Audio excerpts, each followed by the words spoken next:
এটাও স্বাভাবিক, কিন্তু আমাদেরকে নামতে হচ্ছে, আর তো কোনো উপায় নাই।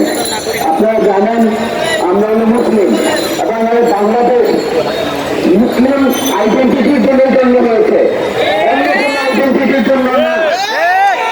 এখন এই আইডেন্টিটি কোশ্চেনেবল করার জন্য আমাদের পাঠ্যপুস্তকে অনেক কিছু এক কারণে আপনি তো জানেন সবিচ্ছবিচার গল্প, এত ঘটনা ঘটল, এত ঘটনা ঘটে গেল, তারপরেও দেখা গেল যে আমরা আশাবাদী হলাম যে প্রতিবাদের পতন হলো।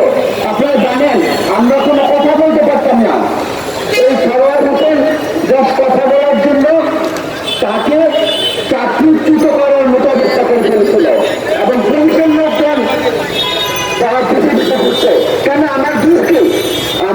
আমি বলেছি যে আমাদের পাঠ্যপুস্তকে যে বিকৃতি ঢোকানো হয়েছে সমকামিতা এলজিবিটি, এটা তো পৃথিবীর মানব ইতিহাসে কোথাও ছিল না। এরকম কি ছিল যে মানব ইতিহাসে যে 2010 সালে আগেও এরকম ছিল না যে একটা ছেলে একটা মেয়ে দাবি করবে, একটা মেয়ে একটা ছেলে দাবি করবে।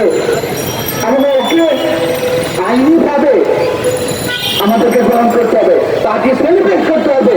এটা আমরা কি কোন দুনিয়ায় বাস করছি? এটা কারোরই লাভ হবে না যে আমেরিকা বা পাশ্চাত্য কান্ট্রি সেখানেও মিছিল হচ্ছে। এই কোভিডের যে অল্প সময়, কোভিডের সময়টাতে অনেক কিছু ঘটে গেছে ওয়ার্ল্ডে। কোভিডের পর থেকে আসলে 2021 সালের পর থেকে এই জিনিসগুলো লাইন আউট আসছে। এই জন্য ইউরোপ, আমেরিকা, কানাডার শিক্ষকরাও অনেকে সোচ্চার হয়েছে।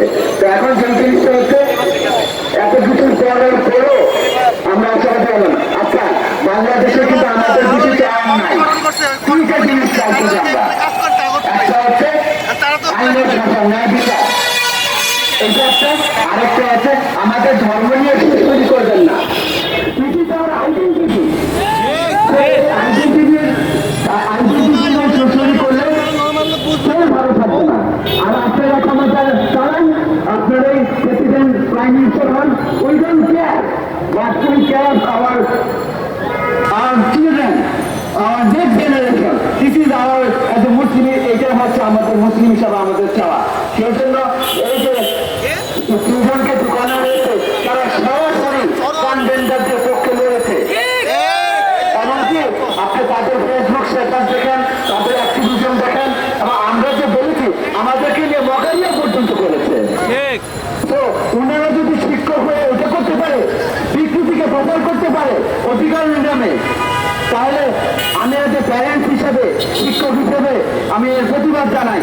এবং এই বিতর্কিত যে লোকগুলোকে যদি সবসময় যদি করা হয় তাহলে হবে কি পুরো সরকারের যে সিস্টেমটাই বিতর্কিত হয়ে যাবে। সেই জন্য আমরা অনুরোধ করবো, এই যে নতুন বাংলাদেশ অনেক কাজ করে, অনেক মানুষের জীবনের বিনিময় হয়েছে। এখানে যারা জীবন দিয়েছেন তারা তো এরকম না যে সমকামিতা প্রমোট করার জন্য জীবন দিয়েছেন। তো আমি বিশ্বাস করি প্রফেসর নীরজ এবং তার উপদেষ্টারা যথেষ্ট সচেতন মানুষ।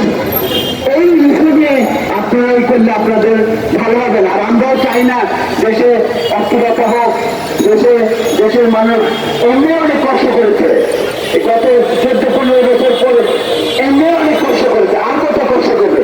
আপনারা কি আমাদেরকে কি মুক্তি দিতে পারেন না? আমরা কি বেশি কিছু চেয়েছি? আমরা চেয়েছি আমাদের